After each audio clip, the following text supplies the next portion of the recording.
Who wants to learn English? Is it you? In which case, welcome. Here we are once more live from the birthplace of the English language. It is a beautiful autumn day. And yes, this is English Addict coming to you live from England.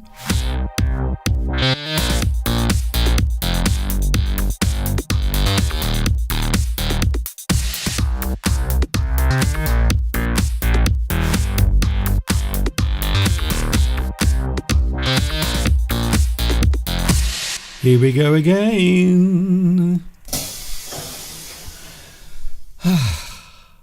Hi everybody, this is Mr. Duncan in England. How are you today? Are you okay?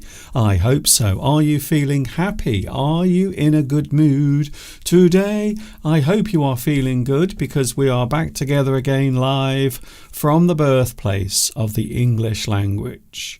Many people ask, Mr. Duncan, who do you aim your English lessons to? Who are they for? Well, my answer to that question is always the same. Everyone is welcome. My English lessons are aimed at all of those people, and I have a feeling maybe that includes you, who are interested in learning English. Of course, you can learn English in school, you can learn English at a learning centre, or maybe you can learn on your own. Many people these days have decided to learn English by themselves or with a small group of friends. That is the reason why I do this. It gives you the opportunity to listen and learn English in an environment that is comfortable. For example, your house, or maybe another place that is equally as comfortable.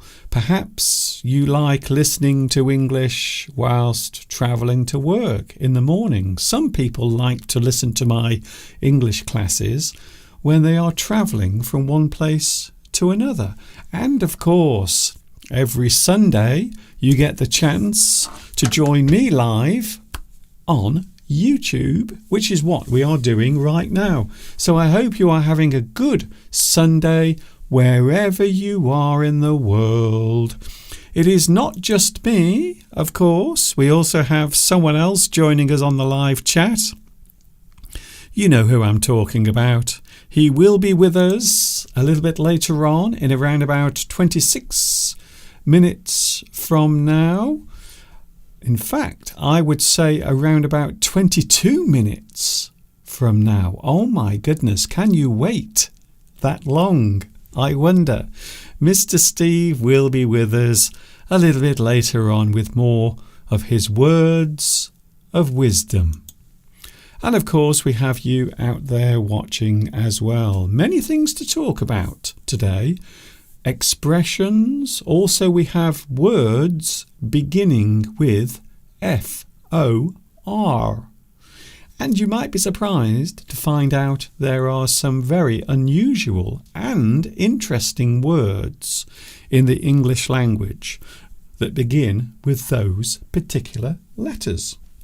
So we will be looking at that a little bit later on as well. A big hello to you wherever you are watching. I know we have viewers watching all around the world. We have people watching across Europe. We have people watching across Asia. We have people in South America. We have viewers all around the world. Can I say a big hello to those watching in Spain? I'm sure, like me, you've been watching some of the horrific pictures coming out of Spain at the moment concerning the terrible floods that have been affecting certain parts of the country over the past week. And I have to say, some of the images are pretty shocking, to say the least. Fortunately, there is now a lot of aid, a lot of support being given from other parts of Europe. But can I say a big hello to you if you are watching at the moment in Spain? And I'm sure not just me, but many people around the world, there must be many people thinking or indeed worrying about maybe friends and relatives that they have in that particular part of the world. So can I say a big hello once again to Spain, and we are thinking of you at this moment in time, very much so.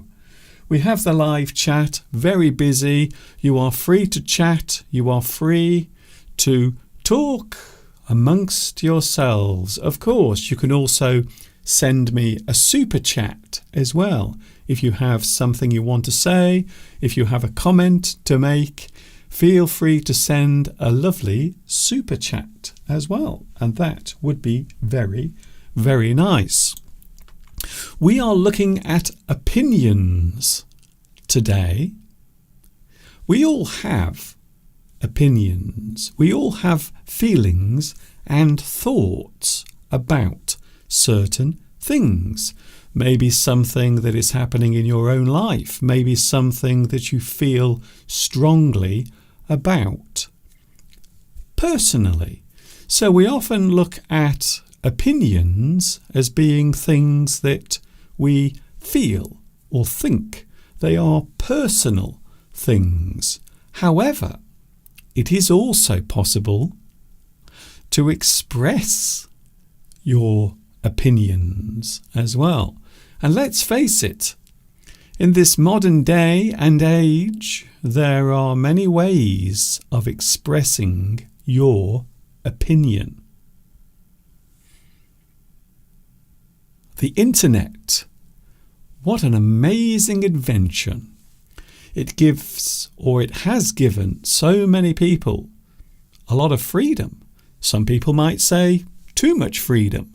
Some people might even argue that the internet is too liberal for individuals to give their opinions on anything really, I suppose.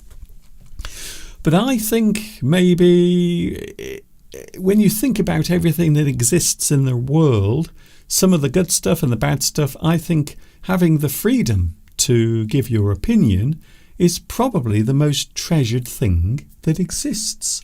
So I would say probably giving your opinion is not necessarily a bad thing. What do you think? We are looking at giving your opinion later on in the program. Also, as I said, we have words beginning with F-O-R as well, coming up later on. Don't forget, I'm with you. I am here live every Sunday and Wednesday as well. The live chat is very busy. If you want to send a super chat, you are more than welcome to do so, to say, hello, Mr. Duncan. I would love to get involved with your live stream, and you are more than welcome to do so. We have some beautiful autumn weather. We've had rain. We have a lot of moisture, a lot of humidity in the air. And of course, as you can see from that live picture, we also have lots of autumn colours around at the moment. Autumn is definitely in the air. Definitely. There is no doubt about it. Thank you very much for your lovely messages. I always appreciate them, by the way. And of course, your comments. A lot of people last week were congratulating me on my anniversary. Of course, last week I celebrated 18 years on YouTube. I can't believe it, and I would imagine a lot of people can't believe that I've been doing this for over 18 years. A birthday, a couple of birthdays to mention.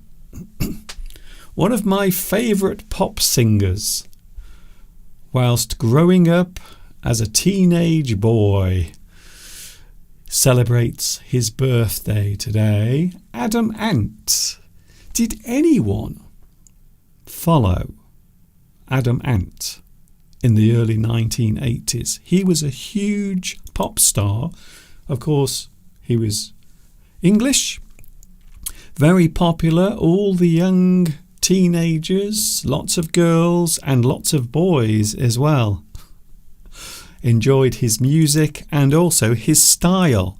It is his birthday today. He is 70. I can't believe it. So someone I used to follow as a kid is now 70 years old, and that also makes me feel rather old as well.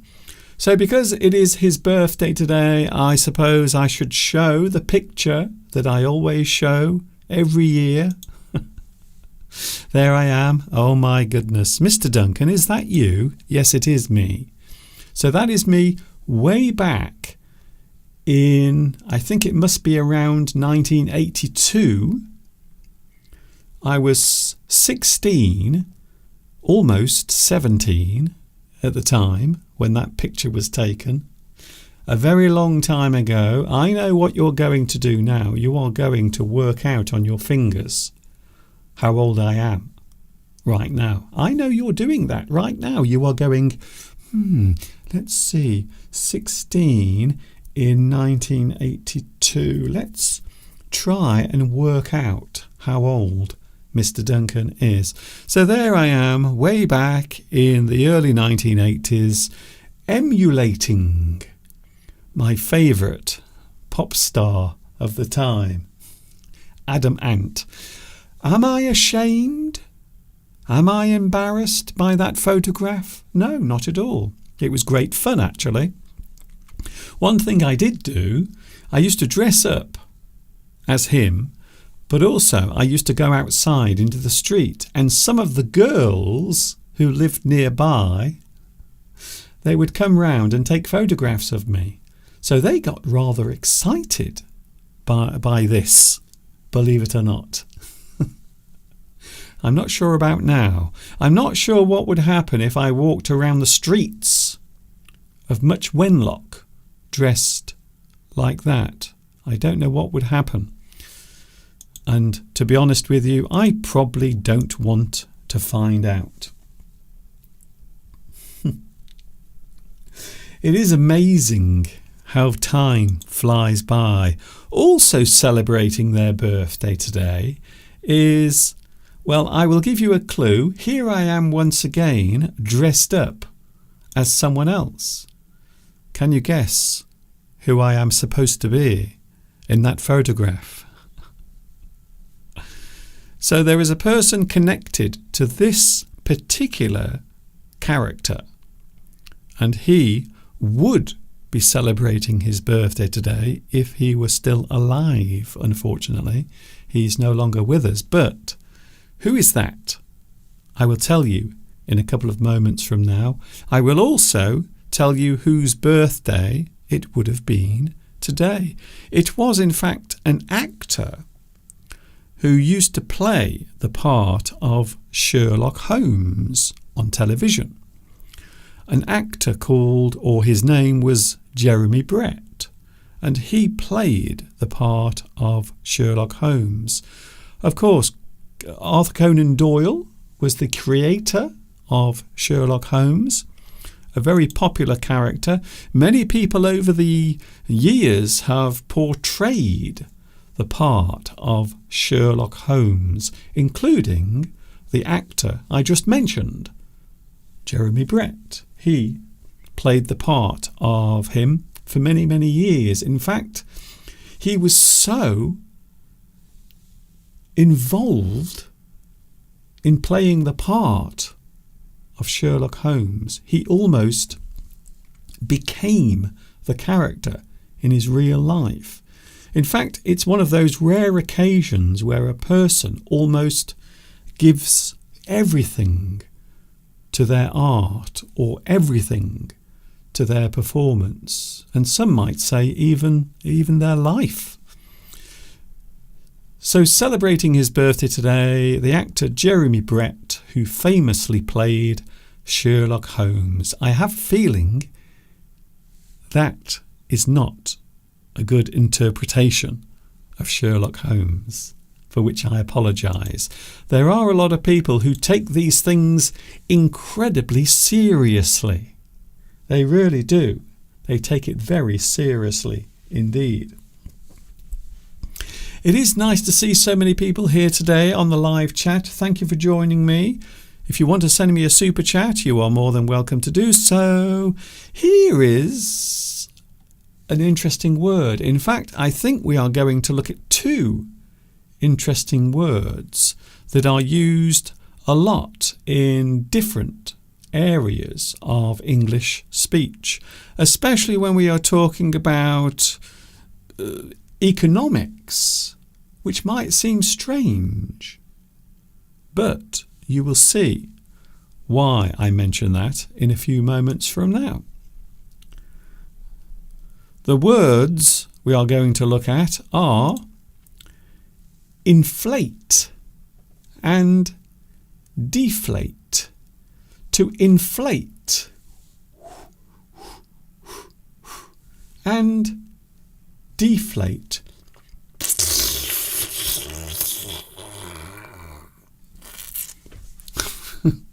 I'm dribbling, excuse me.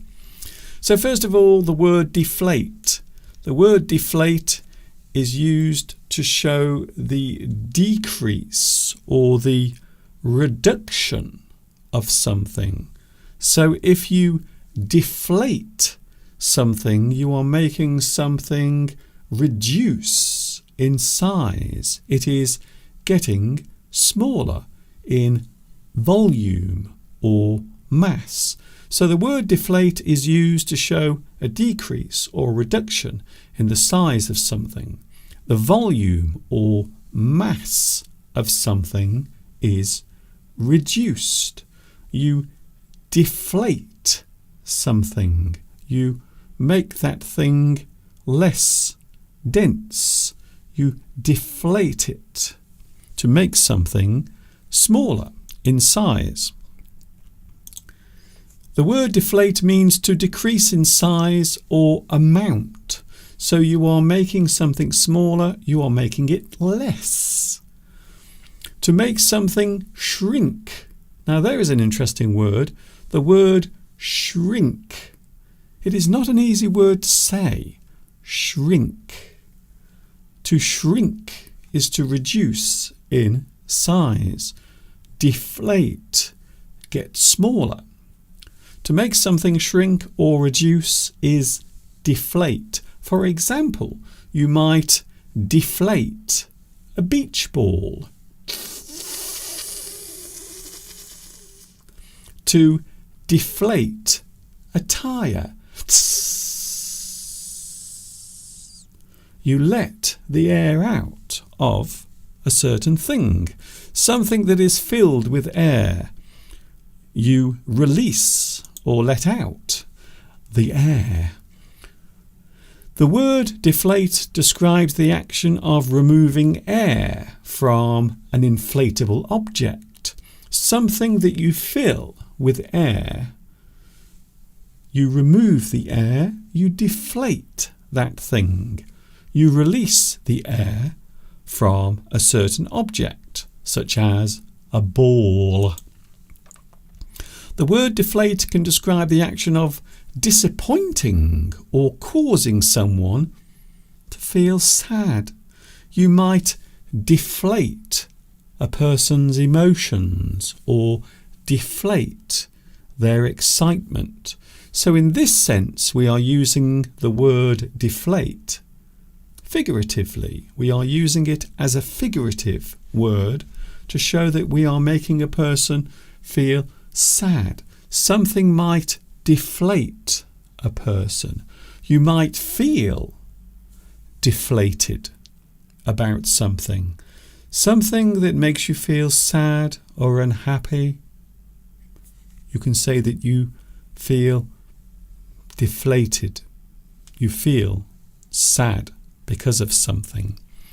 And of course you can deflate a person by making them feel unhappy. Then we have the word inflate. The word inflate means to increase in size or amount. To make something grow or expand is inflate. To inflate a beach ball. To inflate prices. And this is where we can introduce the subject of economics, because we often use the word inflate to mean the increase in the price of goods or services. So you might inflate the prices. So one of those things is used with an object. The other thing is used without an object. So you can use this word in two separate ways. The word inflate is used to show an increase in amount or the number of something. So something will grow. It will become more. It can be the price of something, the shares or the stocks of a certain thing can inflate. It grows, it becomes larger, it increases in size. You might inflate the economy. So this is something we are talking about at the moment in the UK. We are talking about our own economy here in the UK because there is a certain amount of inflation taking place here. Just like many places around the world, you might inflate the economy. As a noun, we often use the word inflation. Inflation is naming that state of growth. Something is growing. Of course, it is possible to grow too much, to become too large. Prices can inflate too much. The size of something can inflate too much.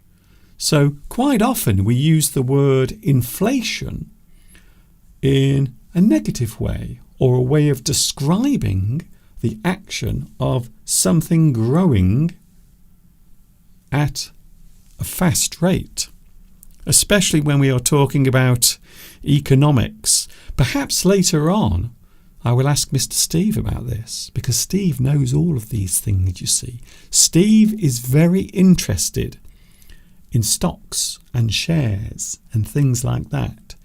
He finds those things rather fascinating. Unlike me, I do not find those things fascinating. The word inflate means to pump air into an inflatable object, such as a ball. So to inflate, you are putting air into something. To put, force air into something, such as a ball or a tyre. You might pump up something. To pump up means to inflate. You are making something expand or become larger by pumping air into it. To make a person feel happy or worthy. So in fact we have the opposite, you see. You can make a person feel happy by inflating their feeling of self-worth, usefulness in the world.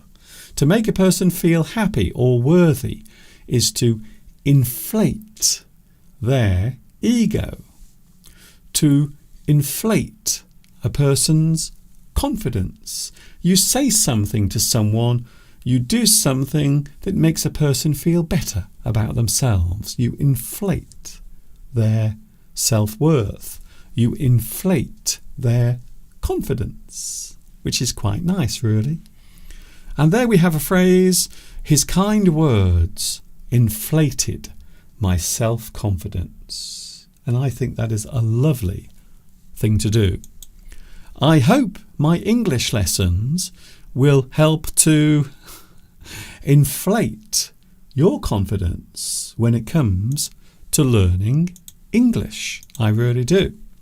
We have some more words to look at later on, but of course, he is coming, he is on his way, he will be here very soon. We have Mr. Steve joining us today, so please prepare yourself, be ready. We are talking about opinions today, and also words beginning with FOR. All of that coming up in a little while. But first of all, we'll take a short break, and then I will be back with Mr. Steve, and hopefully you as well.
I'm a big boy now.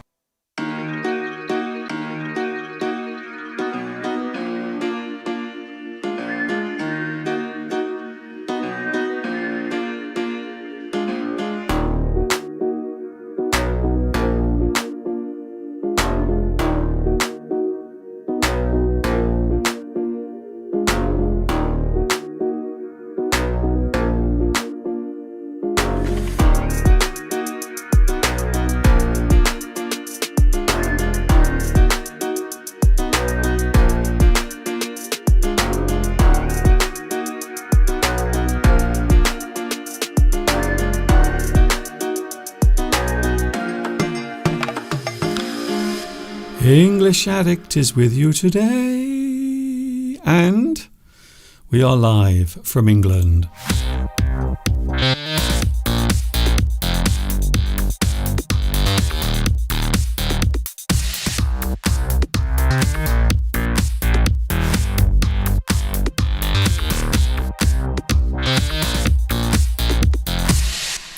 We are here today.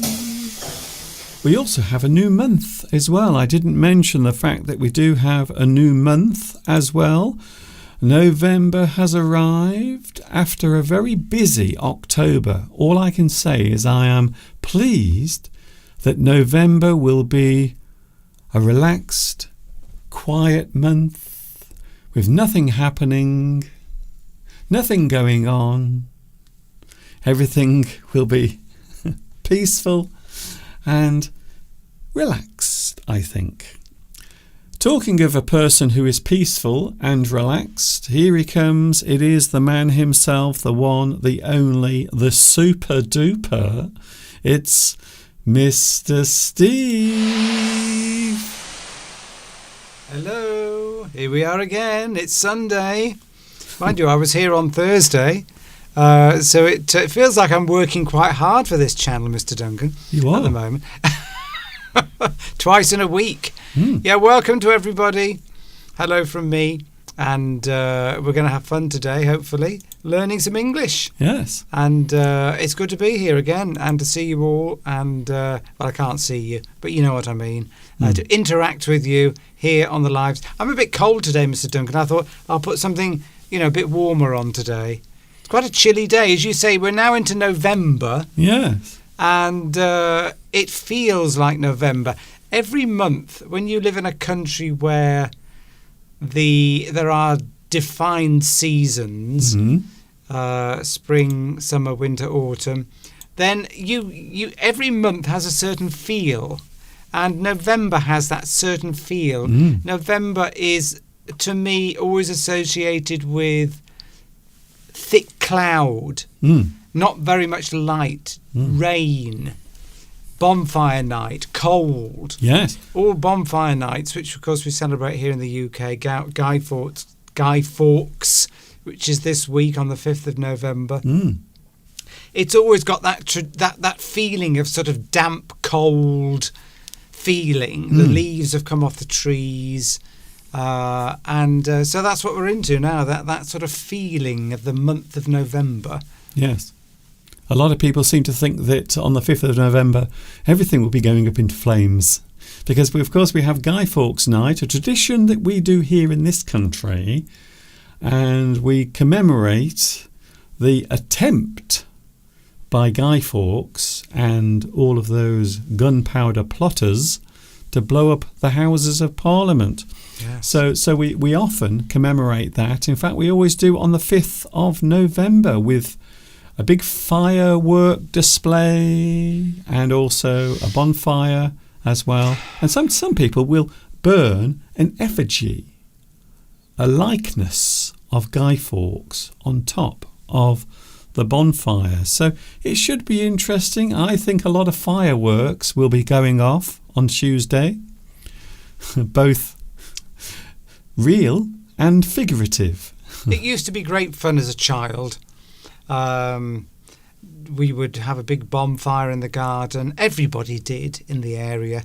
Not so much now, we find, but certainly when I grew up, Mum would make gingerbread men, which is a kind of a biscuit shaped in the shape of a gingerbread man. Of course, nowadays you can't say that. No, it would be a gingerbread person. Not even that. So that's just assuming, you see. You're assuming that gingerbread shape is a person. I know. It might not even be that. And she would cook. We would put big potatoes in the fire, literally in the fire, and bake the potatoes, not in the oven, in the fire, and they tasted delicious. So they came out all black, but inside the potato was perfectly cooked. It was all fluffy, and we would put some butter in there and some salt, and we'd be eating it outside in the cold November weather. And Dad would buy some fireworks, and we would light them, and it was great fun. Yes, happy memories of bonfire night. We did it every year. Oh, great. So did everyone. Yes. Although nowadays, a lot of people around here don't like them because their little dogs become afraid of the fireworks. Now, I always say if you have a dog, maybe put something in its ears on November the 5th, because maybe there will be a lot of fireworks going off around them. Keep your dogs indoors. Sorry? Keep your dogs indoors. Well, you should do anyway. Well, sounds like- people complain now. They say, "Ooh," don't they? People complain. People Do with they? dog owners, they complain. "Oh, please don't have fireworks. It makes it upsets my dog." Sorry, it's tradition. Yeah. This sounds like an opinion. Yes. Yeah. Well, that's what we're talking about today, by the way, Steve. Oh, So that wasn't just me saying something randomly. That actually fits into today's live stream, because we are looking at giving opinions and expressing yourself. Because if there's one thing people love doing these days, it is expressing their opinions. Now, many years ago, what people used to do, Steve, they used to go to the town square or an area where lots of people would gather, and they would talk amongst themselves, have social interaction. And quite often people would get into debates and talk about different things, rather like the old Roman Forum. So I'm sure you know what I'm on about there, because people would gather and they would express themselves. It would give the community a chance to express their feelings or talk about something that was bothering them. They would give their opinions in a certain place. So you might think of the Roman Forum as the place where people would gather and they would stand. Maybe they would give some sort of presentation or talk about the things that were happening around them, or of course things that they had an opinion on. Speaker's Corner in London Yes. is a famous place. Have you seen that recently? Because there is a person who does live streams on YouTube from Speaker's Corner. For those who don't know what it is a part of London. It is in one of the corners of Hyde Park. And what they do, they have an area where free speech is encouraged. You are allowed to stand and just talk about whatever you think, whatever you feel. It is something you have to see to believe. But it is now on YouTube. There is a guy who goes there. I think it's every Sunday, because Sunday apparently is the busiest day at Speaker's Corner, Right. because many people have nothing else to do. So they all go there and shout about what they think. But there are political commentators, there are people giving speeches about all sorts of issues, religion, politics, everything.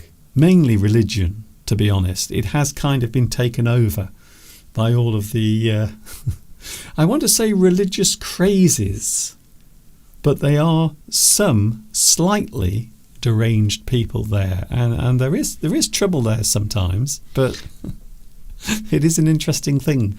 Talking of speaking in public, can I say, Mr. Duncan, I was listening to something the other day about projecting your voice and about techniques for singing, that because I'm always, as you know, I like singing, and I'm always looking at people's videos about singing techniques. And I was watching one the other day about somebody about why opera singers' voices carry so much without a microphone, and it's all to do with certain techniques. But apparently this is how people used to talk years ago. If they wanted to be heard, many people would have these techniques already built in, because if you wanted to make yourself heard just speaking, there were no microphones, were there, 200 years ago.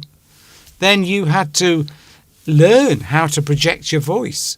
And so these techniques that are similar to what an opera singer does were there years ago. But I would imagine now in Speaker's Corner, maybe they've got microphones. People have got these, everyone's got these little mini amplifiers now, haven't they?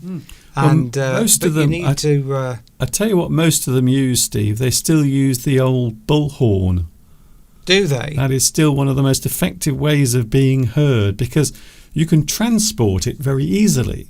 Yes. So it's basically something you talk into, and it amplifies your voice. So we call it a megaphone. In British English, it is called a megaphone. In American English, they call it a bullhorn. But it basically does the same thing. You speak into it, and it amplifies your voice, and everyone can hear you all around you. So they are very popular. But you are right, Steve. Nowadays, people do use little amplifiers and a proper microphone to express themselves at protests, let's just say.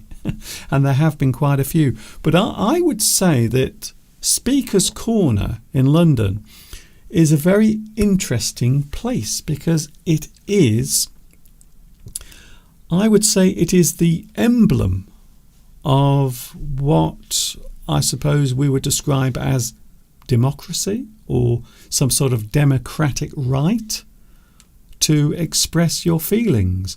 So that particular place does exist as a reminder to everyone that everyone has the right to their opinion.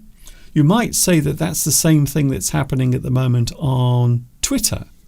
Now, I know what you're going to say before anyone says it.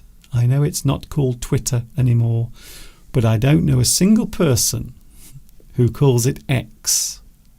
Everyone still calls it Twitter, and everyone still sends their tweets. They tweet on Twitter. So I don't know anyone who calls it X. Everyone calls it Twitter. But I suppose that is also a similar thing. It is there almost as a type of forum for everyone to gather and give their opinions. So I would say sometimes if you do go on social media, Steve, sometimes I think you have to take everything you see with a small pinch of salt. And that is a great expression. If you take something with a small pinch of salt, it means you are not taking it seriously. You take it with a pinch of salt. So I think if you go on Twitter, you must always have in mind that a lot of the stuff on there is just a person saying what they think. It doesn't have to be true or factual. So I can see the point of having something like Twitter. I can see the point of it. But I do think also it is being misused at the moment. Get something off your chest. There's a good expression. If you've got something inside that you've been mulling over, you've been thinking about a lot and it's bothering you, then it's sometimes therapeutic to express that vocally in some way. And it gets it off your chest. If someone's been annoying you or something's been annoying you, a problem shared is a problem halved. People often say when you vocalize something that's causing you stress inside, then it helps to minimize that stress or reduce it, which is why it isn't a good thing to keep things inside. And share things that are bothering you with other people, and maybe not always tell people if they're annoying you because you might get a punch in the face. Yes, but this is why the internet has become so popular for voicing your opinions, because you can do it. Well, you can do it anonymously. You don't even have to tell people who you are. You don't have to give your name. You don't have to give your address. You can even hide behind a pseudonym, a given name that you choose for yourself. So you don't even have to have your own face on your profile. You can do everything anonymously. So that's the reason why the internet has become such a hive of people giving their opinions, because you can do it anonymously. You certainly wouldn't, and I think you would agree, Steve, you definitely wouldn't go into the centre of Much Wenlock and say some of the things that people say on Twitter. You just wouldn't do it because, well, first of all, you would probably get beaten up or dragged away somewhere, or maybe in some cases arrested as well. So there are certain laws that are still in place in this country, aren't they? What do we call them, Steve? I can't remember what they're called. Something, aren't they? Well, you're not allowed to. Is it hate speech laws? So, is it social order? Well, you're certainly not allowed to say things that would be offensive to. But you're not allowed to make racist remarks, for example. So I think anything that is inciting or encouraging hatred towards a certain group, and that can be anyone, I suppose. But I think that's the reason why giving your opinion on the internet has become so popular over the years, because it has given people a lot of freedom. And we know, don't we, Steve, that some nations, some countries are quite afraid of that sort of thing. So they want to control it. So I could name at least 2 countries now, one being China, of course, where they have very strict controls over the internet and what people are allowed to express. So even there, it is possible to control that sort of thing. Mr. Steve, shall we have a quick look at the live chat? Is there anything happening on the live chat? Oh, there's lots happening on the live chat, Mr. Duncan. Is it busy? We will have a quick look at the live chat, see what's going on there. Well, there was a lot of chat about cars earlier on and pumping up flat tyres, which I was itching to get involved with. If you're itching to do something, it means you really want to do it, doesn't it? I'm itching to go on that road trip. I'm itching to do something. We can also say raring. Or raring to go, itching to do it. It means you just, you almost cannot contain yourself. I can't wait. I can't wait, exactly. So people are talking about flat tyres. My mother always used to say about flat tyres. She used to, because whenever I went to see her, she always wanted me to check the tyres to make sure that they weren't flat. And she was always convinced that they were going flat. And even like a week later or 2 weeks later. Now, you are supposed to check your tyres at least every week, every 2 weeks or something, aren't you? And I'm a bit obsessed with it. But my mother always used to say, if say I went a month later, she would say, "Oh, I don't think you need to check the tyres because I haven't really used the car very much." And it always used to make me laugh because obviously the inference from that was that the car tyres only start to go down when you're actually driving. But of course that isn't true. The tyres are going down all the time because there are small amounts of air leaking out from the rubber, from the seals, very small amounts all the time, whether you're using the car or not. So if you never use the car, the tyres will go flat anyway. But my mother was convinced that they wouldn't go flat unless you were actually driving. But anyway, yes, I'm a bit obsessed with car tyres. It's nothing to do with what we're talking about today. No, it isn't. Steve, before you talk for another 5 minutes on tyres, I mentioned earlier the words inflate and deflate. Ah, right. You see? I do wish you would watch me, Steve. I do wish you would tune in. Before I came on, in the half an hour I was coming on, Mr. Duncan, I was watching an interview that Pavarotti did many years ago. Steve, you can do that anytime, but you must watch me for the first 15 minutes so you know what's happening on here, on this actual thing that you are actually involved in. Anyway, we were looking at inflation earlier. Now, you're a little bit more economically minded than me, aren't you, Steve? Oh, yes. So when we talk about inflation in the economy, what are we actually talking about there? Well, we're talking about prices going up, and economies. Certainly in Western economies. I mean, I'm not an expert in this, but no. Ideally, you do want some inflation in an economy because it's healthy. because stock markets wouldn't grow unless there was some kind of inflation. You want some inflation, but you don't want it. You want it around 2%. Yes. Anyway, is what they're aiming I'm not interested in the specifics. Oh, right. It just means prices going up. Yeah. Because I've also noticed another thing that happens if people get paid more money in their wages, and that also can affect inflation with the economy. So I always find it interesting, and I still don't understand it. Well, see? So, no, wait there, Steve. I'm just on. saying something. Let me just get to the end of a sentence. You'll have your chance.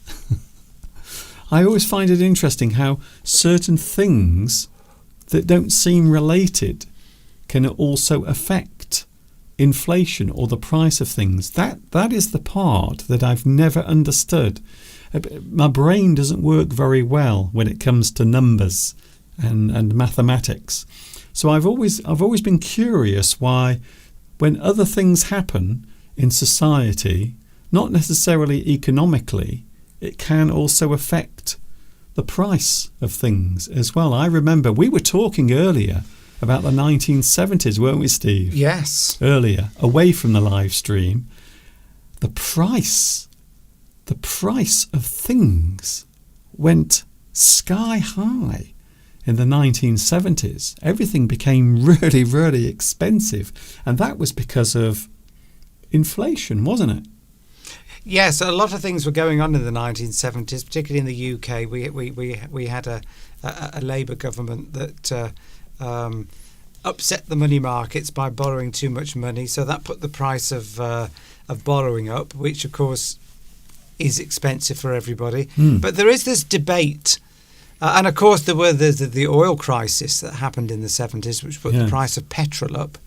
And once the price of energy goes up, the price of all goods goes up because everything that you make requires energy. Yeah. So I suppose you might describe that as something we call a knock-on effect.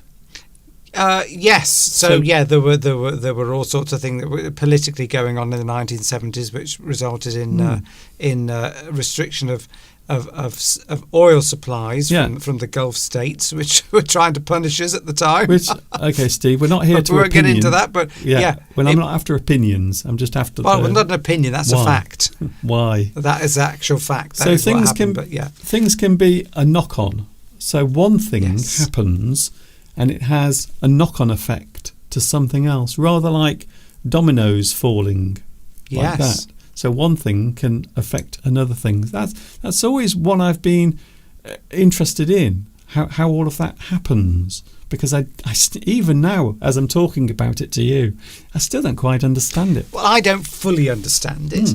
I've learnt a bit over the years, but I don't fully understand it. But often, events around the world, like the war in Ukraine, caused an energy crisis, didn't it? Because of supplies of gas and oil from Russia were stopped. So that caused a big spike in oil prices, which helped to fuel inflation. But then, of course, governments have been giving money to people during the pandemic, so that fueled inflation as well. There's many factors involved in it. So if the point, I see you still haven't even answered what I was asking. How does it? If I get paid more money, if someone gets paid more money, how does that affect the economy?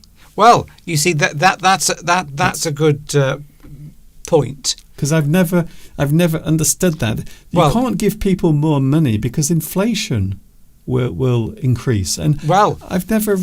That's the one. But that's a debate. Do wage increases cause inflation? Now, some economists will say that it doesn't, and that wage increases are a response to inflation, which is caused by something else. So, I mean, I don't know, but they generally, you see, what we've had in this government, or the last government, is an excuse. They say that, Steve, wage increases go up, which will cause inflation. But that is probably wrong. They're just using that as an excuse to put up taxes. I mean, most people I watch, when it comes to economic things, would say that increase in wages is a response to inflation, not a cause. But that's a matter of debate. Steve, I don't know what's true or so not. the answer is we don't really know. The answer is probably in most cases people's wages going up is because there's been inflation. I mean, there's inflation every year anyway. So it's the other way round almost. Yes, it's the other way around. I don't know if it's true. This is just what I've read. But that's why I find it interesting, because we always seem to be on the verge of some sort of economic catastrophe in this country. So I'm not talking about governments or politics. I'm just talking about generally over the many years, because we grew up when things were rough and tough. Would you say, Steve? I think we grew up during a period. During the 1970s, everything was really strange. The 1970s was a very, very difficult economic period for most countries. I mean, I can only speak for the UK, but there was massive inflation during the 1970s. And it caused a lot of poverty. Yeah, I mean, it was like living through some sort of Dickensian novel. It was. It caused a lot of problems for people. And Lewis mentions here that France and the UK are going bust. Yes. Well, I read the other day that. We're not. We're all borrowing more money, and what's going to happen they've been saying for years that everything will collapse because we keep borrowing money. That is. I'm sorry, but that's literally what I just said about. If you look over time, where we seem to be on the brink of disaster, but it never arrives. It never arrives because banks can always print more money. Yes, and because we've lived through a really awful time, haven't we, both of us? Yes. The 1970s was the worst period of time in modern history post World War II. It really was. We had to sit in our house with candles because there was no electricity. The electricity went off. There was no coal to power all of the power stations. Everything was cut back. Factories were closed. And we had no electricity. Yes. So nowadays that just sounds incredible. But that did actually happen. I mean, we were talking about interest rates back then of 16, 18%.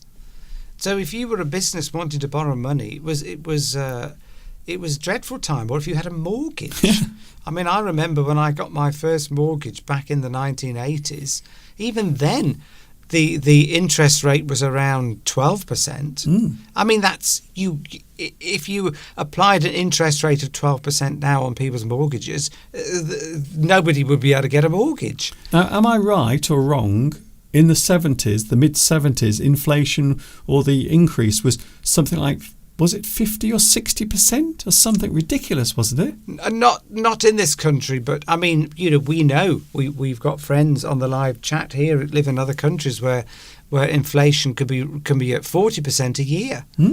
I mean, that's prices going up every year by 40%. We were, the thing with inflation is once prices have gone up, which they did recently, we all know we had a spike in inflation. It went up to sort of 12%, I think, in this country for at least a year. Well, that prices have gone up 12%, but they're not going to come back down again. No. Inflation's gone down to 2% now, but that's still, in 1 year, everything's gone up 10% or 12%. Yeah.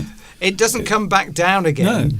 I think this is one of the biggest criticisms that people have of any government that's in power. They always seem to mishandle the economy, whoever it is. I'm not taking any sides because, as I've said, just over the years we've seen so many governments and they all seem to make the same mistakes. So maybe it is just part of having that type of economic system where those things are just always going to be there and you have to deal with them. A bit like us. Maybe if you have to pay our bills or your bills at the end of the month, those things will always come around. Even if you pay your bill at the end of the month, at the end of the next month, there is another bill that you've got to pay. And I think economics generally is always about surviving until the next payday. The governments like inflation, like a certain amount of inflation, because it over time it diminishes the value of debt. Because if you've borrowed £1 million, and then in 10 years' time inflation's at 3% a year, then in real terms the amount you've borrowed is gone down by 30%. So Anyway. over time, I mean, when you borrow a house, you borrow a large amount of money, but in 25 years' time, your house, that amount of money that you've borrowed because of inflation and house prices going up, that actually amount of money is much smaller. It's like worth half what it was when you first bought the house. So I think it's fair to say that the effects of one thing, and that this goes back to what I originally said and how I'm trying to understand these things. One thing can have quite an effect on lots of other things, not just now, but also in the future, especially if you are borrowing money now, and what the effect will be in 10 or 15 years' time. Yes. And of course, countries borrow money, don't they? You were telling me earlier, Steve, that the UK had to borrow lots of money in the 1970s. Well, that's it. But of course, I mean, let's not get into this too much. But in terms of the amount of debt now, it's never been higher compared to your GDP, your gross national product, how much you make and produce. There's a measurement there of your debt compared to how much money the country makes in terms of what it produces. Yeah, and I think that ratio has never been higher. I think the same is also said in the United States, of course, where their debt ceiling is I think it's the highest it's been, even when they were trying to pay for the Second World War. And of course, we were paying our part as well, weren't we, for many, many years? So the Second World War had to be paid for. So we took loans out to pay for that, and it took many, many years for us to pay that money back. I think we only paid it back about 5 years ago. Yes, I think it was in recent history that we actually cleared our World War II debt, which we had borrowed lots of money to actually fight. Well, we've just had a budget, of course, so that's quite relevant. First Labour budget for about 14 years, and the prediction for the amount of debt that we will have as a result of this will now, in the next 4 years, will be higher than even Italy and France, who traditionally operate on very high levels of debt to pay for public services, and we're going to go higher than that apparently.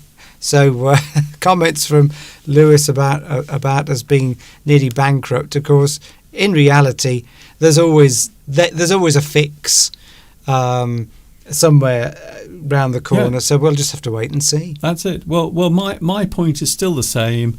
We've lived through the worst time, you and I. We saw it for ourselves. We saw our families having to draw the curtains at night and light candles. So we've seen this. We've seen it for ourselves. I've never known a time like that since. And yet we are always told that is about to happen. But it never does. And here we are again. We've come full circle again, being told that everything is about to go wrong. But it never does. It never does, because there is always some solution, some little thing that you can do to make things better, even if you have to pay for it later. They've got levers. Yes. The central banks and government, they've got these levers they can pull. They can print more money. They can reduce interest rates. They can do this. They can do that to manage it all. Yes. But at some point, the party will come to an end. But I mean, people have been predicting a massive crash for decades. And it has. I mean, we did have one, didn't we, with the debt crisis back in, when was that, 2008, 2009? Yes, well, 2008. And of course, we've seen the best of times and the worst of times. And that almost sounds like something from a novel. But we saw the most amazing boom in We the did. economy during the 1980s. During the mid-1980s, this country went absolutely crazy with money. We had money just falling from the sky. And then, less than 8 years later, it all stopped. And we had, once again, a really bad recession during the early 1990s. Do you Boom remember and that, bust Steve? Yeah. is what they talk. There's a common phrase: boom and bust. Boom, bust. And That- that is the cycle. That's the cycle. Yeah. So I don't know where we are. Where are we at the moment, Steve? Are we in boom or bust? I don't know where we are at the moment. We're not. We're sort of halfway, I think, between a boom and a bust. I mean, there's been a very strong stock market for the last couple of years. I don't think. To be honest, I don't think anyone really knows where we are at the moment. I think every day people wake up and they try to work out what is actually going on. It takes a few hours to work out what is actually happening, and then we try to make it through another day. Yes. So there isn't really any forecast taking place anymore.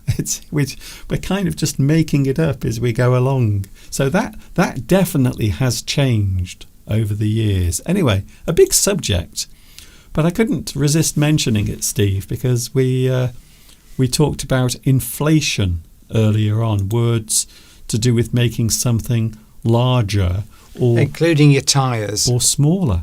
So this is Mr. Duncan and Mr. Steve. We are here today live on English Addict. I hope you are having a good day. Talking of inflation, Mr. Duncan, one thing we don't want on here is inflated egos. There's a phrase you can use. Somebody's ego. If you describe somebody as being maybe too confident, too show-offy, then you say that they've got an inflated ego. Maybe if they think too much of themselves. An arrogant person? An arrogant person, a person who talks about themselves a lot, always bigging themselves up, making themselves seem more important or better than they actually are. Well, we all know people like that. Yes, a lot of them are on the internet with their own podcasts. That's right. So that's a phrase you can use. That person's got an overinflated ego. So yeah, it just means you've bigged yourself up too much. I think sometimes, especially if you're in the public eye, to be fair, I think if you are in the public eye, if you are on show, I think you have to have a certain amount of ego. But sometimes it can go straight to your head. You believe that everything you do and say is the right thing. And that's why many famous people over the years have got themselves into all sorts of difficulty or trouble because they believe they are almost superhuman, but they're not. They're just another person on the planet. And I was watching this video about Pavarotti. Okay. So this is relevant. You seem to be obsessed at the moment with Pavarotti. Well, anyway, he's my singing hero, so that's why I like to watch videos about him. But somebody was asking him a question about performance and how he gets himself ready, and I mean he touched on this point. Did you in the morning when you wake up and you've got to in an opera or something, and it was an interesting insight. He said you have to absolutely believe that you can sing that song, that aria, that performance. It's no good just being sort of, oh yes, that'll be all right, I'll do that. You've got to have a certain level of ego and total belief in yourself. Otherwise, you never can do anything really, or perform. Or I'm not just talking about performers, but even in your everyday job, you've got to believe that you can do it. Yeah, because that gives you the energy and the ability. That sets everything up for you to do it. Obviously, people take it too far, but that's why top performers tend to have very big egos, is because they have to, because they couldn't possibly perform at that level unless they believed that they could do it. Yes. I think it's the same with anything you do. You've got to believe you can do it, or else you're always going to have you're going to have some sort of difficulty. That's my problem, Mr. Duncan, when I try to perform, is that I always think I'm not going to hit the high note, and invariably something goes wrong because I don't believe in myself enough. So it is absolutely critically important that you. I mean, even to the point. And now here's another example of. I was watching a video as well the other day about the worst opera singer that's in the world that ever existed. And this was a lady who turned herself into believed that she was an opera singer, but she actually had the worst voice ever. I can't think of her name. They made a film all about her. But she absolutely believed, she convinced herself that she was brilliant. So you can convince yourself of anything. I think if you really believe in yourself, and if you want to learn English, you've got to believe that you can do it. Exactly. Which you can, of course. Yes. You have to have that self-confidence and that belief, even if you just sort of pretend. And a lot this "fake it till you make it" is a phrase that comes along for performers or in anything. If you get a new job and you think that maybe you've got this job, but you haven't quite got the skills yet. Yes. Well, you've got to believe that you are. You've got to fake it. You've got to make everyone believe you can. Yes. As long as you're not trying to be a surgeon or a doctor. Well, yes. No. I'm just. I know. I'm agreeing with you, Mr. Duncan. Okay, Steve. Yes, that's it. So I think you can. I think that's a great phrase. Fake it until you make it.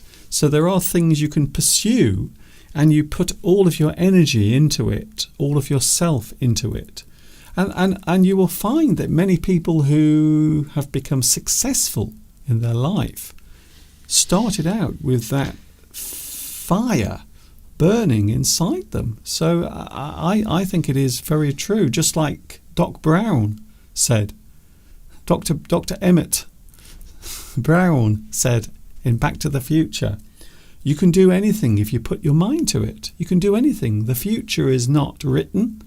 It is up to you. You decide what your life is going to be like. Yes, it's all up here. It's all up here. Well, 90% of it's up here. I think it is. Now, the older I get, the more I believe that it's all up here. And I mean, you can. It's like tightrope walking or something like that. Or if you want to climb up a cliff face, if at any point you get halfway up and start worrying about falling, you've had it. That's the end.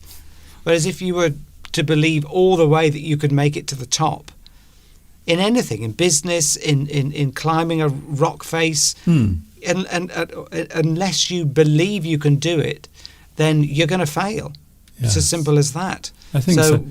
Anyway, we've got to move on, Steve. We've got to move on because we're desperately running out of time already. My goodness. Okay, Steve.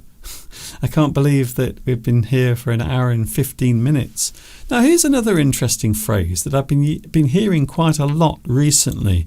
Now, as you may have heard, Steve, you might not know of this, but there is a small election taking place next week. Yes. You may have heard about it. There is a country apparently, and they're choosing their new leader. Oh yeah, where's that? I can't remember. Quite often, when any sort of election takes place, we often talk about this particular thing, and again, a very big, interesting story and subject. We look at this particular thing.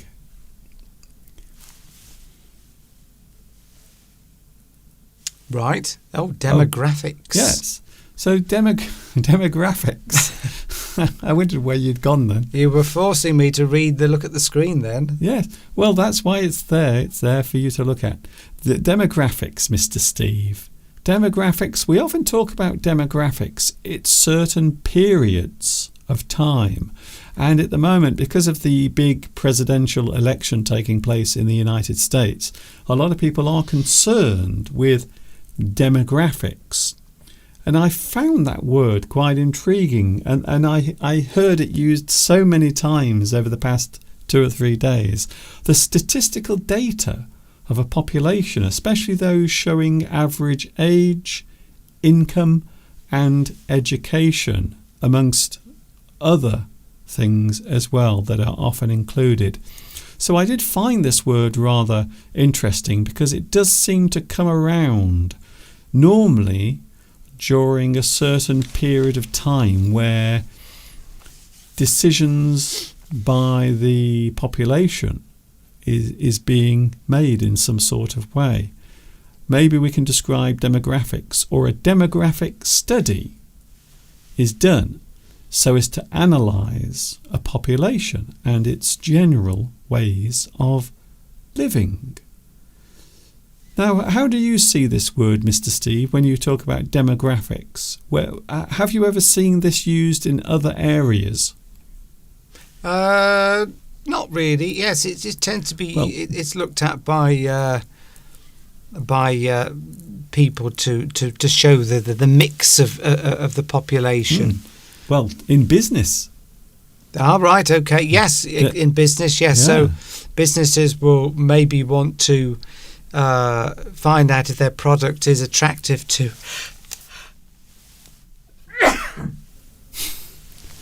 To what? There's my traditional live stream sneeze, Mr. Duncan. There it was. We were waiting. I haven't had one for a few weeks. We were waiting for Mr. Steve to sneeze because he always has at least one sneeze. That's because there's some allergy in this room. Okay. All right. Mr. Duncan, dust or something. But that's it. If you're going to bring out a product, maybe. Is that what you're thinking of, a particular product? Say you wanted to bring out, I don't know, a new phone or something. Okay. You would want to be advertising that to certain people of a certain age, maybe, or a new type of clothing. Yes, I think fashion is one that demographics are very important because you are aiming something at a certain group of people. Now, mobile phones, everyone has them. So it doesn't matter if you're 18 or 80. There is a good chance that you've got a mobile phone. But with things like fashion, things that come and go very quickly, you have to make sure that you are focusing on a particular demographic or a group of people, because you only have a short time in which to publicise, market and sell that thing before the new thing comes along. So I think with business, and certainly with sales, demographics are incredibly important. Yes, because then you will put your advertising in certain areas, magazines, at certain times on the television, in order to attract the right audience that you think will respond or will buy your product. We often see demographics as a breakdown. Now, when we say breakdown, we mean you are taking something and then you are analysing it in parts, rather like taking a car to pieces. You are looking closely at how that the car works, all of the parts and how they function with each other.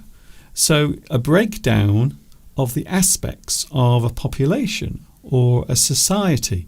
We are looking at certain groups of people. So I suppose one of the biggest groups that we often think of are young people. If there is one thing that people often think of, or certainly businesses, and I suppose in a way also if you are about to have some sort of election, you will be looking at the younger people, the younger generation, because they are the ones that are emerging. They are fresh. They are open to new ideas, as it were. Yeah, so we've got a comment here saying that demographics is often mentioned a lot with relating to pensions, Mm. and of course that's true because I think generally throughout the world, but certainly in developed nations, there is an increasing proportion of elderly people because people are living longer, being kept alive longer, and people are having less children. So when it comes to pensions, governments have to look at this because they've got to forecast in the future, well, who's going to pay Yes. for those pensions? Because traditionally there are enough young people working and paying taxes to pay for the pensions of older people. But if there are more and more elderly people taking the pension and less young people working, then there's a problem down the line, which is why we're seeing that the increase in retirement age. So as we've discussed this before, it used to be that it was 60 for women and 65 for men, but now it's women now have to, I think it's 66, 60. I've got to wait till I'm 67 Yes. before I can draw a pension. I think Mr. Steve will be working for the rest of his life. That's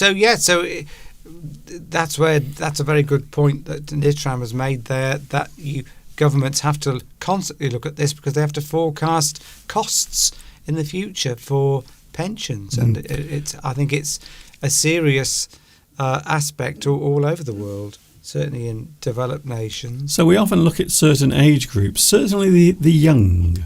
If there is one part of society that people are often interested in finding out the opinions and thoughts of, it is young people. Here we go. A census is often carried out. So there are ways of finding out or gathering this particular information, because you would imagine it is not an easy thing to do, to find out what a whole population thinks or feels, or maybe their standards of living. So you have to have some sort of question or some sort of document to get people to fill in and answer. So we have a census that is often carried out so as to better understand the habits and lifestyles of a society. So we have a census here, don't we, every 10 years? Every 10 years you get quite a thick document through the post, a questionnaire, and they ask you to fill it in and answer various questions about your age, what you do, things that I can't even remember what was. Well, they ask everything. They ask what your religion is. That's it. Yes. They ask how you define yourself from your gender and your sexuality as well. All of this has to go down because they need every detail, how much you earn, what your property is worth, how many people live with you, who are they, how many children you have.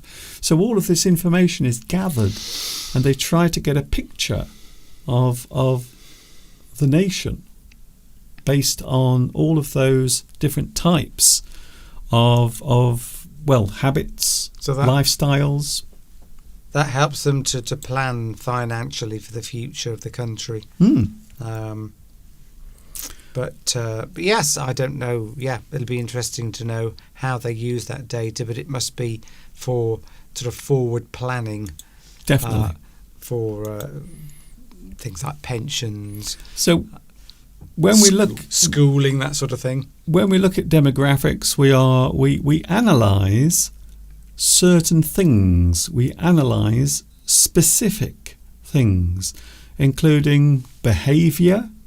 Behaviour is a very broad word, but behaviour can be anything. It can be social behaviour.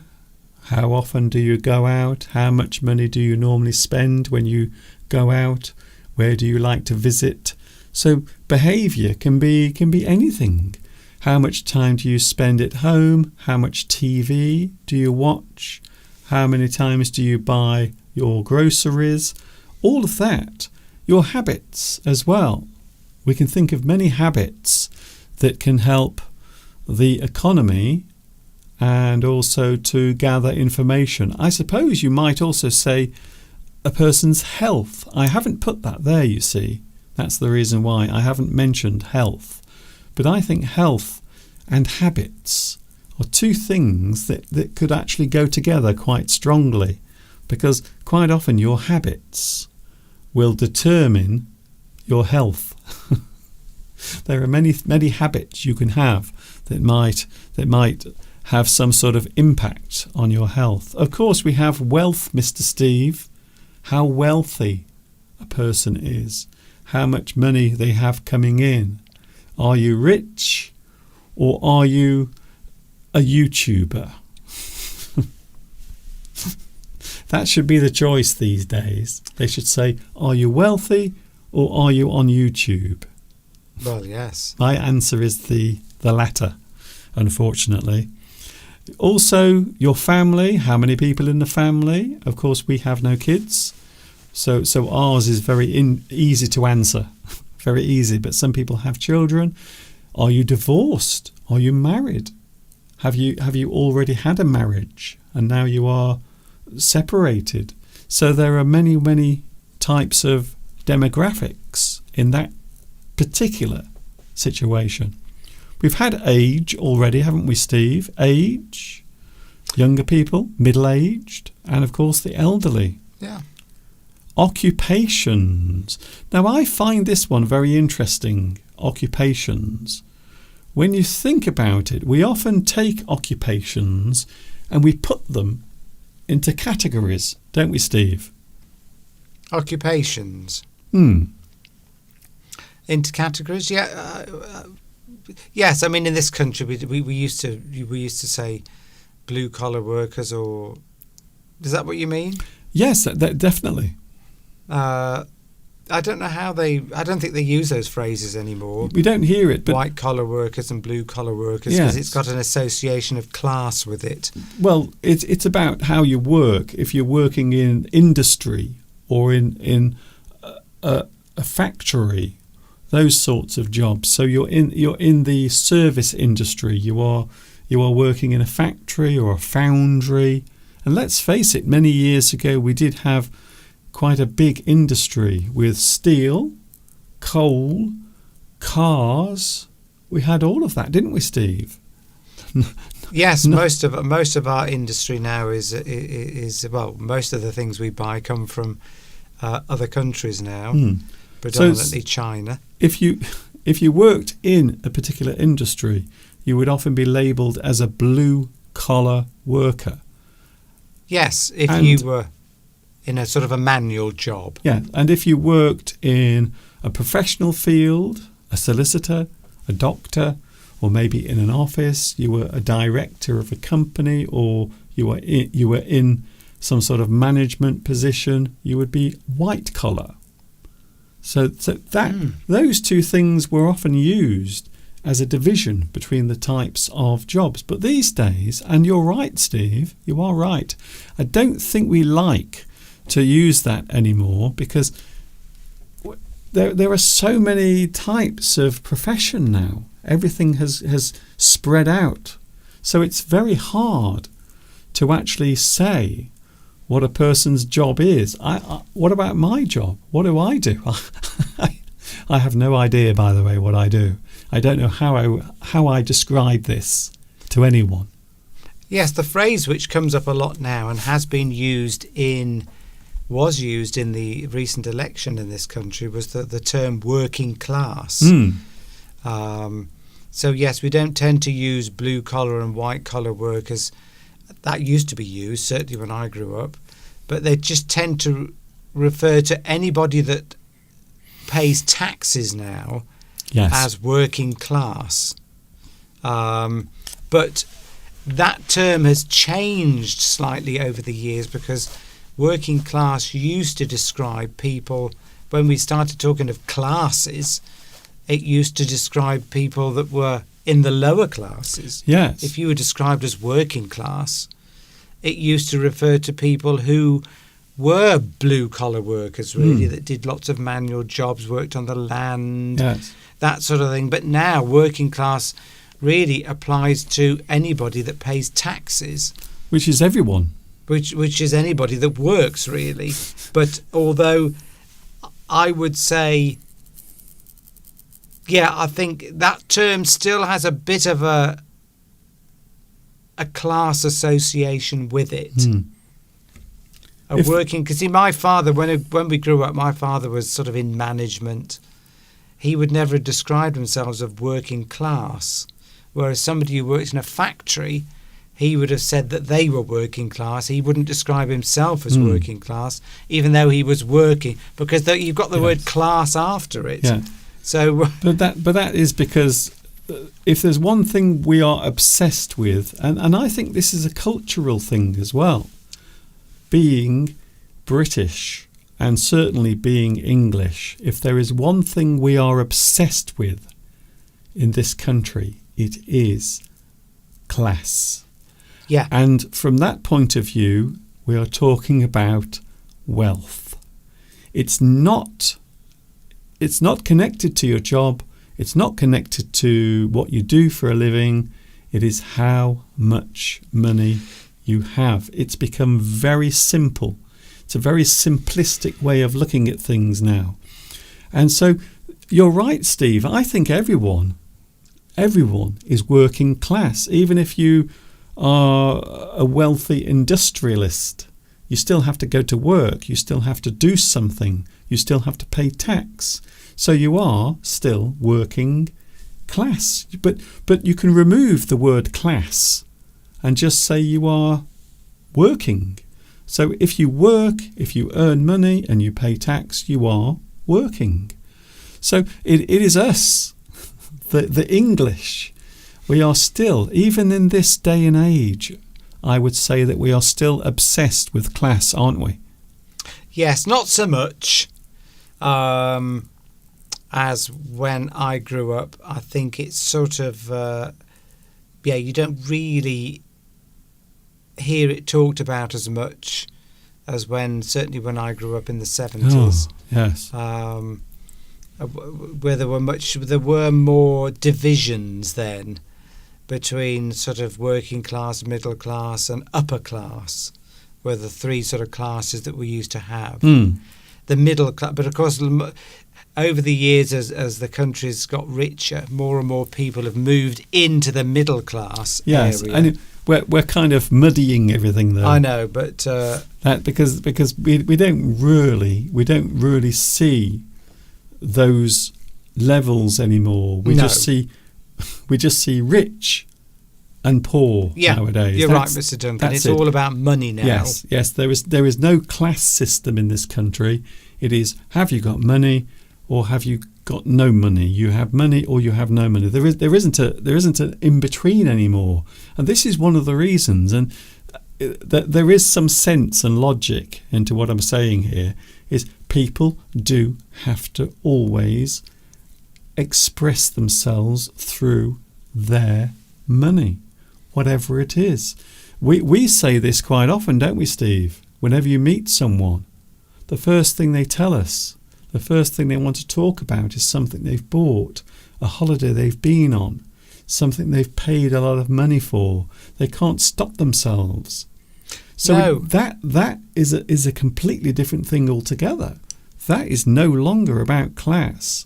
That is just about one person trying to outdo or be better than another person. Yes, we've noticed that when we moved here, Definitely. because it's quite we've noticed that when you meet people, instead of just having a nice conversation and introducing yourself, people you've never met before, and it's sort of quite off-putting that you meet somebody like somebody new moves into the area and you go and you see them when you're walking and you say hello and introduce yourself. Instead of just sort of general conversation, they will immediately try to tell you about themselves and what things they own and where they've been and where their children are, and you haven't even asked for that information. How they've got other houses in other places, or it is just And it's silly, really, because everyone living around here, you wouldn't call this a wealthy neighbourhood. No. It's an average neighbourhood. Everyone's on the same sort of level. There aren't any really expensive houses. There's one or two, of course, like there is anywhere. But most houses here, we're all sort of on the same level, really. And yet there's always someone trying to put themselves above somebody else. So it's everywhere. It's not just here where we live. That's it. That's how society now is based. It isn't based anymore on class. It is, I've got more than you. My thing is better than yours. My thing is newer. I'm a better person because I have more of this, or I have a new house, or a bigger house. It's become. I think it's almost like a psychological illness.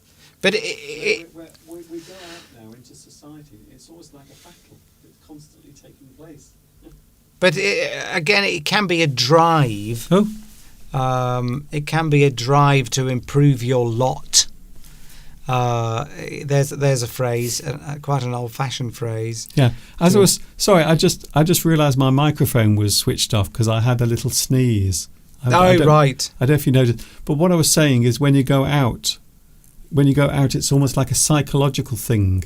When you go out, it's almost like you're constantly having to fight your way through all of these things because everyone wants to tell you about their new car or their exciting, expensive holiday. No one can hold it back anymore. Yeah, so it's a constant battle that's taking place. It just puts you off talking to people, actually, sometimes, because they can't resist trying to get one over on you. I think that's what they're trying to do. They're trying to place themselves psychologically in a position of dominance over you. Yes. By suggesting that they might have more wealth than you, even if in reality, even if they do. But that doesn't matter. It's not going to be very much because we're all on the same level here. Yes, it doesn't matter. I think, yes, people do try to dominate you sometimes psychologically. Yeah. But everyone is doing it to each other. It's a never-ending thing. Of course, but this is what businesses and the government love, because they love to make people jealous and envious of other people, because that drives people to buy more things. Yes, well, that's why I say get better jobs and to go out and boost the economy. That's why it's a psychological thing. It's a thing that we've been almost programmed to do, where we all have to outdo each other. And of course, when we do that, we have to buy something new. We have to spend some money somewhere. So it encourages us to actually do all that. It's a very interesting part of that. All started in the 50s by sort of marketing experts. I mean, my mother always says that when she grew up, where she lived, everybody was on the same level. Nobody had very much money. You just had enough to sort of live from one week to the next. Everybody was relatively poor, and there weren't cars, there wasn't televisions. Nobody really was that much better than everyone else. No. Because most people were relatively poor, and then you had that big gap between the average person just sort of existing from one week to the next, and then the wealthy people. There was a huge gap. Yes, and the wealthy, of course, were the minority. Yes, but now, of course, with the rise of the middle classes, a lot of people have a lot more disposable income now. So, than which they of course, did, back in the 40s. Yes, which of course gives businesses that big net that they want to cast out. Yes, to try and catch as many of those people who want to keep showing off and having the new things. It is an interesting. It does keep that machinery going, I would say. Anyway, we've got to move on. I can't believe it's only 15 minutes before the end of the show. Where has the time gone today? We've got so much to talk about, and I know I haven't got time to do it all. Can I just say we don't have time to do all of this today, because I didn't realise this was going to go on for so long. We're going to look at some words now, Steve, because of course this is English Addict, where we do like to look at words. And here we're going to look at some words that begin with F-O-R. Words beginning with F-O-R. I'm sure you can think of quite a few straight away. I would imagine you can. Right now, Mr. Steve, I would imagine. So we are going to quickly look before we finish. I just can't believe that today's live stream has gone by so quickly. We must have been enjoying it so much. Here we go then. Here's the first word beginning with F-O-R. Forgo. Forgo. This is a word that we do use quite often in English. It is a verb and it means to abstain or refrain, to do without. So if you do without something, this almost relates to what we were just talking about. It means you have to push something away or you have to give up something. You forego a certain thing. You abstain or refrain. So those are two interesting words as well. If you abstain, it means you withdraw or you take a step back, or maybe you avoid that thing. You avoid it. You abstain from that thing. Yes, sometimes you might not. For example, there could be an offer on something you want to buy, but there is a time limit on that offer. And if you don't buy within that, say there's a 20% discount on something, if you don't buy it within that period of time, you will forego that discount. You will not be able to get it. You will. Yeah, I think that's the correct usage of the word, isn't it, Mr. Duncan? Yes, certainly. So if you don't buy that product within that period of time, you will forego the discount. Yes. You wait too long, perhaps, and you forego something. So it can be something you do voluntarily, but it can also be something that happens due to circumstance as well. So yes, you're actually right there, Steve. To give up, renounce or resign is to forego something. So again, if you give up something, you forego a certain habit or maybe something that might benefit you. You forego your salary rise. You forego your promotion in your company. Yes, if you don't do certain things, if you were claiming benefits but you didn't, for example, go for an interview to make sure that you were applying for jobs, because you have to do that to get the benefits. You have to prove that you're looking for work. You would forego your benefits. You would have to do without them. To give up, renounce or resign, you forego a certain thing. Moving on. Forego one's invitation. So you might say you don't want something, or you say you will not be part of that. You forego a person's invitation to a party. Or maybe you forego your presidency. You are offered something, but you forego that particular thing. You are using it once again as a verb. You decide to do without it. Forego can also be spelt with an E in the middle. And depending on how fancy you want to write, you can also have it with an E as well. So forego as a word can also have an E in the middle, for those wondering. Here's another one, Steve. Another interesting word. Forfeit. I like that word. You forfeit something. Or as a noun, it is a forfeit. A fine or penalty. Something to which the right is lost. So in that situation, a thing is something that is being said, or a type of punishment. You have a forfeit You have to pay something, you have to give something as punishment, a fine or penalty, something to which the right is lost, is a forfeit. You must pay a forfeit. The forfeit is your holiday pay. So again, the thing you have to give up, the thing you have to pay, normally as a type of punishment or something you have to give up for a certain reason. So this actually almost connects to the previous word as well. It almost connects to that word. Yes, something, yeah. The action of giving something as punishment, as a verb, to give money or property, for example. You forfeit your driver's license. So maybe as punishment, you have to give something up. You have to hand something over. Perhaps you've committed a driving offence. Maybe you've been speeding or you've done it too many times. You will forfeit your driver's license. You have to give it in. You have to hand that thing over.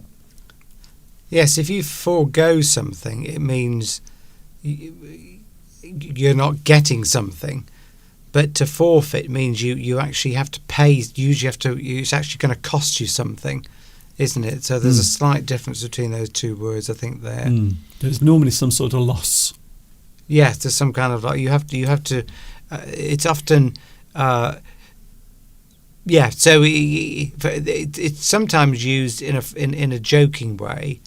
That, for example, if you have to,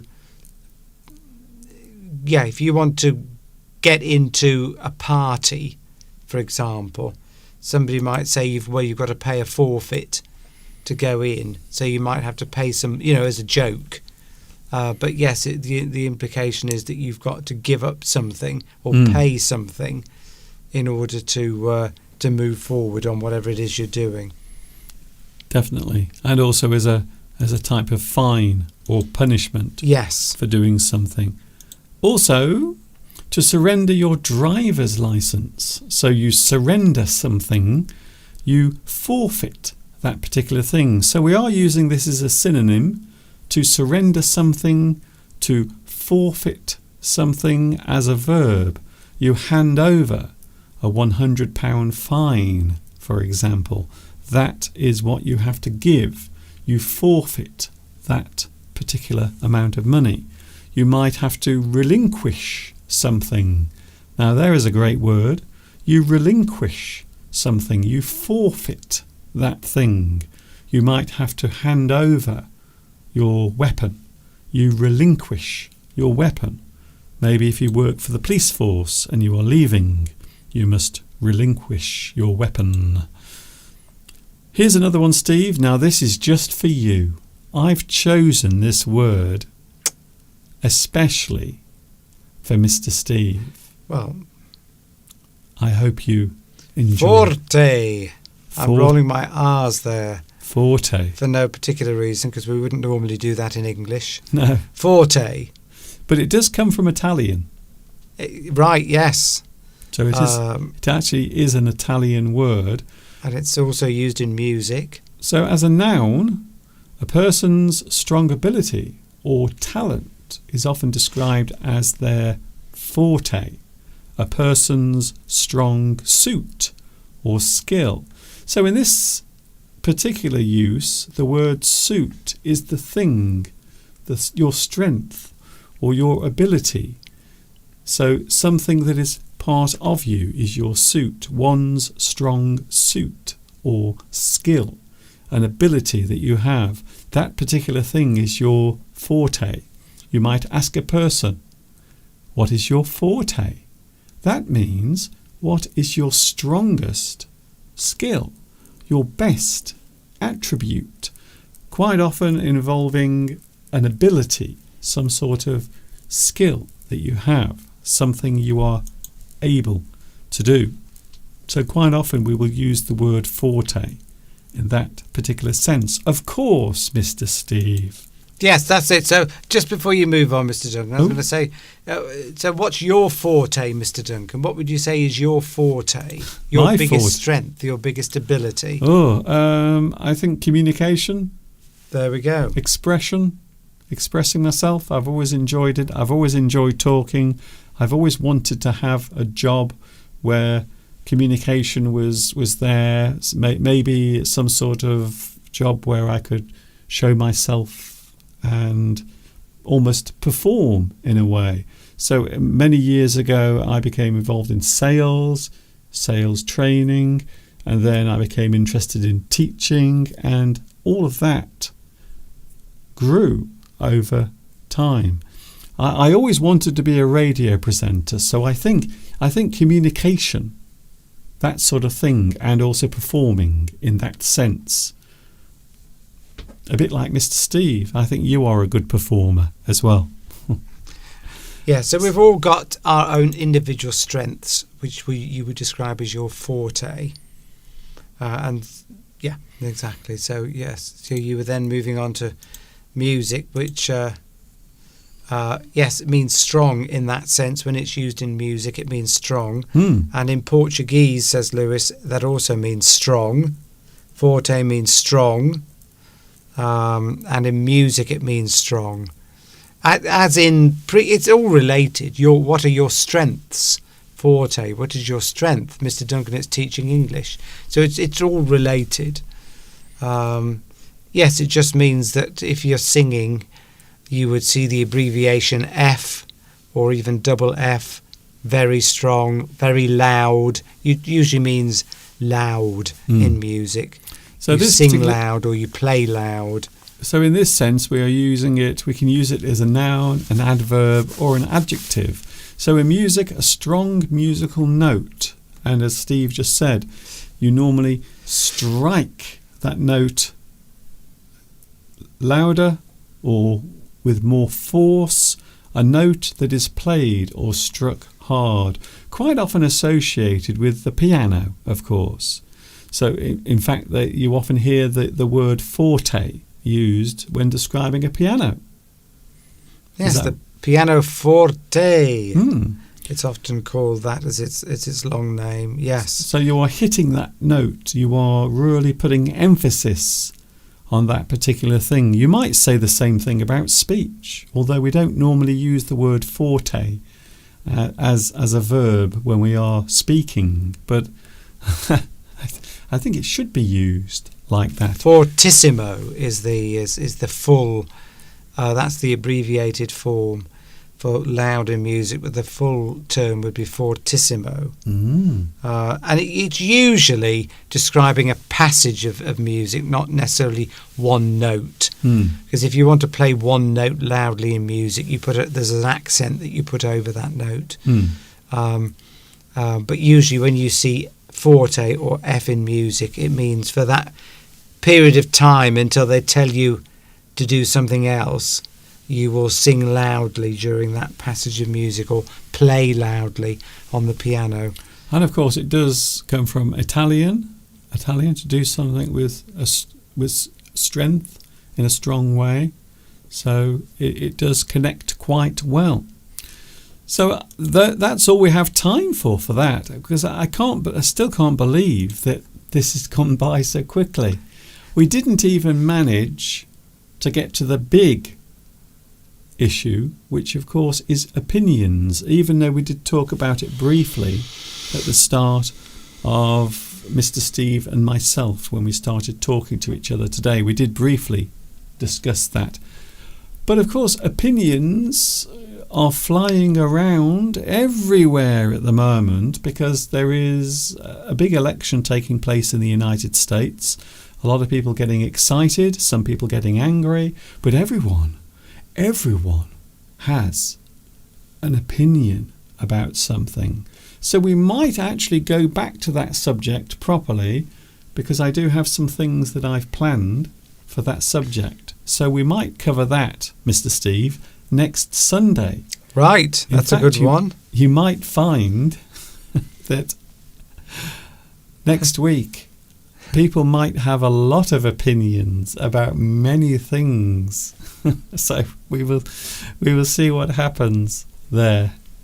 So it's almost time for us to go. I hope you've enjoyed this live stream. Have you enjoyed it, Mr. Steve? I have, Mr. Duncan. I hope that our opinions have been accepted by you all on today's live chat. Yes, it's been very enjoyable, so hope you've enjoyed it too, and look forward to seeing you all again on Sunday. And of course you'll see Mr. Duncan in the middle of this week, and no doubt you have some other lessons that you're going to be putting on. We are looking on Wednesday, by the way, we are looking at business. Right. Ooh, that would be an interesting one. Are you intrigued? Sunday as well. Yes, we are looking at business, and we are then back next weekend on Sunday with more of this live English teaching with English Addict. Nitram suggests that you should be doing 5+ hour long live streams. Who do you think I am? Joe Rogan? Apparently they do it on Twitch, whatever that is. I don't know what Twitch is. Yes. Well, maybe they're paying them lots of money to do that. Yes. Well, this is it. You see, if I did 5 hours, I would require money for that, and that's not even being mean or selfish. But if I stood here for 5 hours, trust me, I would. Don't forget, people that do this professionally, they get paid millions a year. I don't get paid millions a year. Most of the time I get virtually nothing. But if you were being paid millions a year, I wouldn't need to work, Mr. Duncan. Well, if I was getting paid millions to do this, I wouldn't be here now doing this. It would be recorded. Pounds, I think we could describe it. But anyway, that's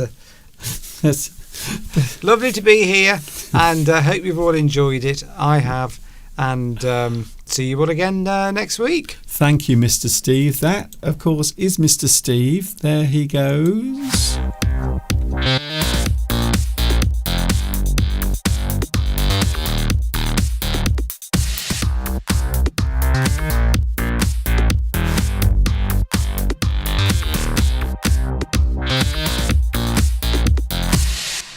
Mr. Steve has left the building.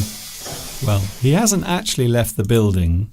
He's just gone into the kitchen to make a cup of tea, because I have to say, if there is one thing I need right now, it is a cup of tea to ease my poor throat. If we look outside, just to show you that the days are now shorter here, look at that. It is already getting dark here in England, and it is only 4 o'clock, but already the darkness is falling across the land, because we have the short days now, unfortunately. Thank you very much for your company today. We didn't have time to fully discuss the subject of opinions, but I have a feeling we might be hearing more of that particular subject next Sunday. It should be a very interesting week. So we have on Tuesday, we have Guy Fawkes night. We have fireworks flying everywhere and lots of things in flames. And that is just for our special festival. Nothing else. I will see you on Wednesday. I am back with you. Also some new English lessons coming your way as well. I hope you've enjoyed today's live stream. Thank you very much for your company today. I always appreciate it. And I will see you on Wednesday. This is Mr. Duncan in the birthplace of the English language, saying thank you for watching. See you later. Take care of yourselves, and of course, until the next time we meet here, you know what's coming next. I know what's coming next.